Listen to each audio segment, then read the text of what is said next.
I know you were listening along to that interview with Jonathan Reynolds. You, of course, represent an awful lot of workers in the energy sector. What did you make of his response when it comes to blocking all North Sea oil and gas licences? Well, look, firstly, Sophie, our obsession this week is not with the factional politics or indeed the politics of the Labour Party. My priority is listening to our members this week, the care workers fighting for £15 an hour, the Amazon workers fighting to get union recognition at their sites. Energy will form part of the debate, but I'm obsessed with our members and looking after the interests of our members, not about the policies of Labour. And on oil and gas, quite simply, I think Labour have been naive. They've got it wrong. You know, we are critical friends of the Labour Party, and I think there's just a lack of intellectual rigour and thinking about where they've got to on oil and gas. They're focusing on what they think is popular rather than doing the proper thinking to understand what is right for the country. I promise I will get on to some of the things that you were talking about at the beginning there. I apologise for the order I've decided to do my questions in.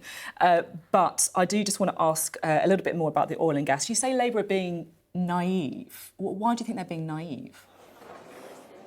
Because their policies are going to create a cliff edge with oil and gas extraction from the North Sea. It's not going to be up to Labour to decide about investment in the future of the North Sea. I fear that investment's going to dry up more quickly than it should.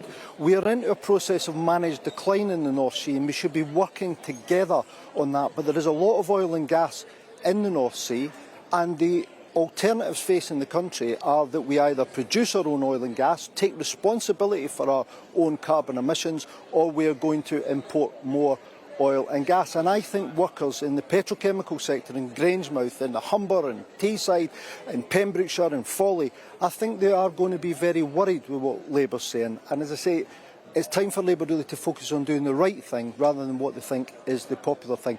And, you know, our members in the energy sector and the construction sector aren't stupid.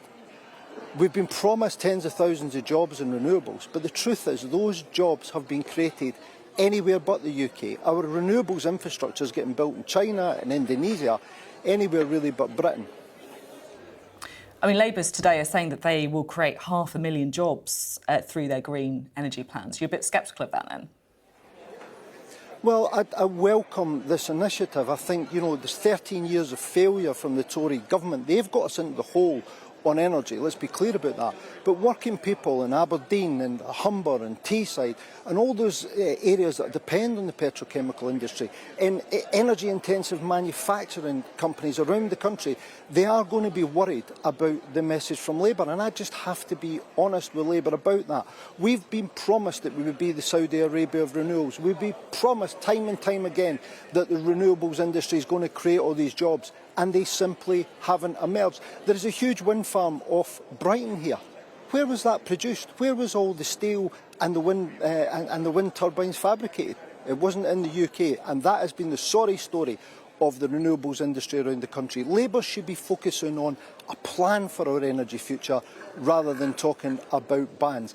And I tell you this, Sophie, I would like to hear a Labour politician now being very clear with the renewables industry that there will be no future developments for offshore or onshore wind until we actually get some jobs and investment in the fabrication and manufacturing jobs in working class communities, because that's what they're doing in America, and I'd like to see that replicated from Labour.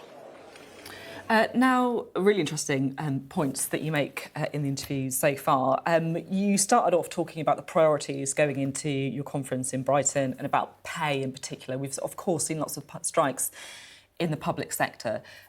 Just how difficult are things for those on low wages, and how long do you think this industrial action could go on for as a result? We represent workers in both the public and private sector, and what I celebrate, because we'll never apologise for workers standing up to defend their standard of living. We celebrate the fact that working people have come together, got organised under their union banner to campaign to defend their living standards. The Tories have got us into an absolute hole economically. Inflation going through the roof, the economy stagnating, and working people are saying we are not picking up the tab for the Tory crisis.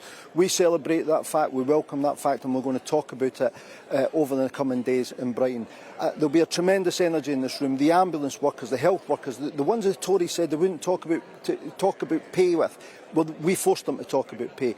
And then I'll be speaking to our members in private care who's struggling on, earning pennies above the minimum wage. I'll be listening to them about their demands for sorting social care and getting to £15 an hour for a minimum wage there. You obviously have members taking strike action in the public sector, but you've also represented people who've seen deals been struck. I'm thinking particularly of ambulance workers, for example, in the NHS. Do you think it is now time for unions to start seriously accepting pay deals with the government? Well, it's not just about government, it's with any employer. I mean, what we do as a union, the reason we are growing, our union is growing. If I may, I understand it's about any employer, but I'm just specifically asking about these public sector pay deals for now, if I may. Well, look, we listen to our members. Our demands are shaped by the priorities of our members.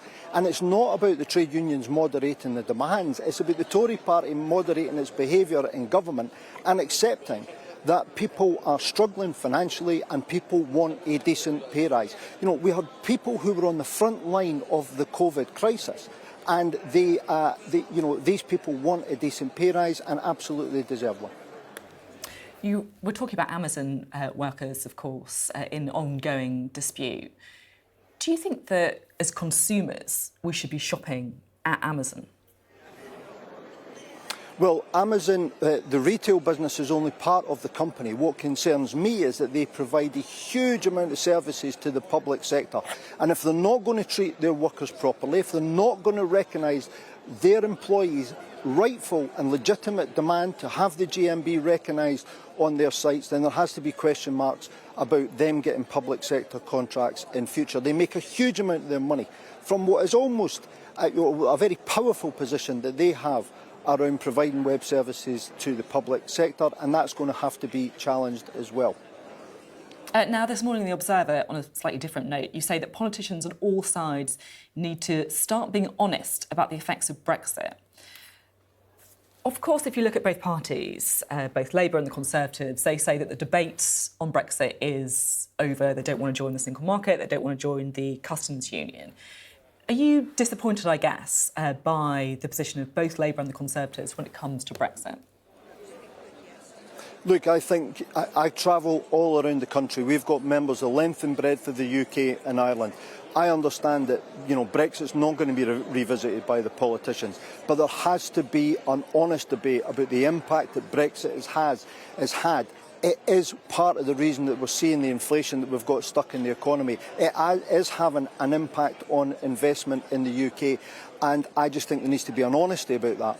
And looking forward to policies around the future of defence manufacturing, and we talked about green energy, the UK is going to have strong trading relationships with Europe and indeed America, and I think there's going to have to be a reset of our trading relationships with Europe and America. And we're going to have to really start having that honest conversations about the impact of Brexit on jobs and investment here in the UK. And just finally, Sky News has been reporting this week on the latest developments at Asda. The owners of the supermarket are going to buy their sister company, e.g. petrol forecourts, but the GMB has spoken out against the deal. Why are you against it? Well, we're concerned about the impact this is going to have in terms of competition and things like petrol prices. But our big worry is about the amount of debt that is being heaped on the Asda business and the long-term implications that that's got for jobs in the company. And let's not forget, we have tens of thousands of equal pay cases against Asda. We think equal pay is going to cost the company about £1.5 billion. And given all the debt, given this pretty opaque ownership structure, who's going to be picking up the liabilities for the money our women members at Asda are due?